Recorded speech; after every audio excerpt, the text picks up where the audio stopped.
Hello everyone, welcome back to my channel Keya and caring family. আজকে আমরা full family চলে যাচ্ছি দক্ষিণেশ্বরে এবং আদ্যাপীঠে। তো প্রথমে আদ্যাপীঠে আমরা পৌঁছে গেছিলাম, সেখানে আদ্যা মায়ের পুজোর জন্য ডালি কিনে এখানে পুষ্পাঞ্জলি হচ্ছিল। তো এইখানে দাঁড়িয়েছিলাম, কিন্তু 12টা বেজে যাওয়ায় মন্দিরের দরজা বন্ধ হয়ে গেছিলো। তাও আমাদের পুজোটা দেওয়া হলো, কিন্তু পুষ্পাঞ্জলি দেওয়া হলো না। এরপরে পুজো দেওয়ার পরে আমরা ওখানে কিছুক্ষণ অপেক্ষা করে ভোগ খেলাম। আদ্যাপীঠের ভোগ খেতে পেরে খুবই আনন্দিত লেগেছিল, কারণ মায়ের প্রসাদ পেয়েছিলাম আর ভোগ এতটাই সুন্দর ছিল। এটি হচ্ছে আদ্যা মায়ের মূল মন্দির, যেখানে আমরা পুজো দিলাম। আর আমি এখন যেখানে দাঁড়িয়ে আছি সেটি হচ্ছে আদ্যা মায়ের স্বপ্নাদিষ্ট মন্দির, মানে ওটা আদি আদ্যা মা ছিল আর এই মন্দিরটি হচ্ছে পরে তৈরি করা। আর এটা আদ্যা মায়ের নাট মন্দির।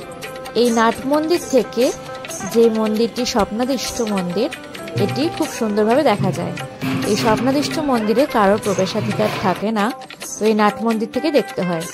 ওখানে খুব সুন্দর সুন্দর কয়েকটা ছবি তুললাম। তারপরে যেহেতু সেদিনকে শুক্লা নবমী ছিল, তাই জন্য তাড়াতাড়ি মন্দিরের দরজা খুলে গেছিল।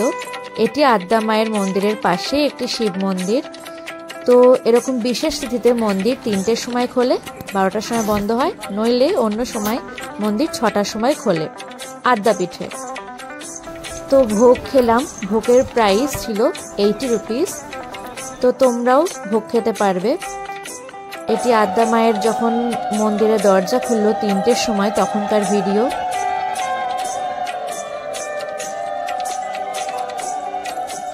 আদ্যা মায়ের মনোমুগ্ধকর ছবি। এটি আদ্যাপীঠে আদি মন্দিরের সামনে সিঁড়িতে তোলা কয়েকটি ছবি। এরপরে আমরা চলে গেছিলাম দক্ষিণেশ্বর। দেখো দক্ষিণেশ্বরের স্কাইওয়াক এটি। এই স্কাইওয়াকে অনেক দোকানও ছিল, স্কাইওয়াকের নিচেও অনেক দোকান ছিল। স্কাইওয়াকের নিচে রাস্তা, সেখান দিয়েও আদ্যাপীঠ যাওয়া যায় যদি তোমরা টোটো করে যাও দক্ষিণেশ্বর থেকে। তো আমরা এখন দক্ষিণেশ্বরের পথে অগ্রসর হচ্ছি।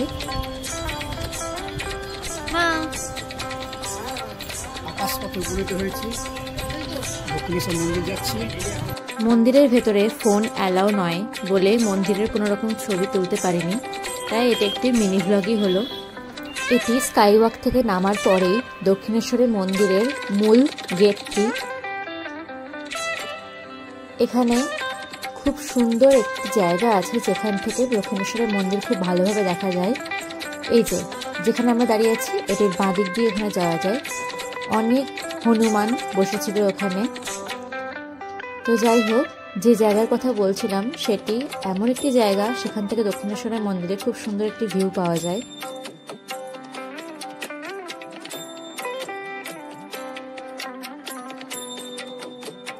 দেখো, এই পার্কটির কথাই বলছিলাম, কি সুন্দর ভিউটা না মন্দিরের। পুকুরে কত মাছ, আর পুকুরের জলটি এতটাই পরিষ্কার যে সব মাছগুলিকে দেখাও যাচ্ছে। কতটা শুদ্ধ পরিষ্কার পরিচ্ছন্ন জল এই পুকুরটি।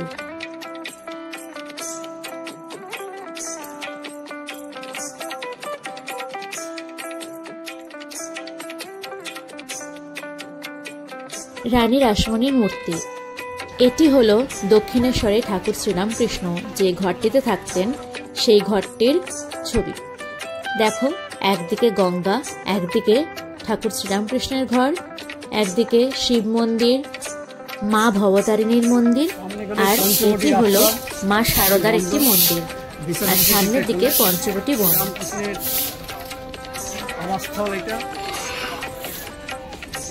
গঙ্গা, মায়ের দক্ষিণেশ্বরের মন্দির। এটি ঠাকুর শ্রীরামকৃষ্ণের ঘর, এটি হলো মা শারদার একটি মন্দির, আর এগুলি হলো শিব মন্দির। আর আমরা এখন দাঁড়িয়ে আছি দক্ষিণেশ্বরের গঙ্গার ঘাটে। এখান থেকে বালি ব্রিজ দেখা যাচ্ছে। আমরা গঙ্গার জল মাথায় ছেটালাম এবং নিয়েও এলাম। খুব সুন্দর একটি বিকেলবেলা সূর্যাস্ত হচ্ছে গঙ্গায়, খুব সুন্দর সূর্যাস্তের প্রতিফলন দেখা যাচ্ছে। খুব সুন্দর একটি দিন কাটালাম আমরা 3জন মিলে দক্ষিণেশ্বরে। যদি আমার ভিডিওটি ভালো লেগে থাকে তাহলে অবশ্যই লাইক করো, শেয়ার করো, সাবস্ক্রাইব করে দিও আর কমেন্টও করো।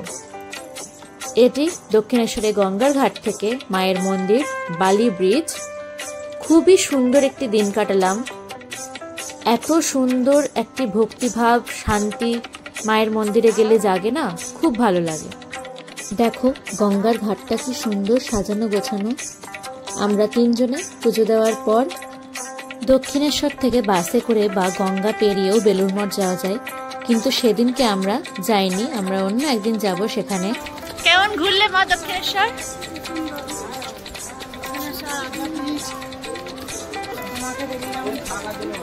ভোগ খেলাম আমরা। আজকের ভিডিওতে অনেক ছবি তুলে ধরলাম তোমাদের সামনে, তবে মন্দিরের বেশি ছবি দেখাতে পারিনি কারণ ফোন অ্যালাউ নয়। Thank you for watching my video. Bye by.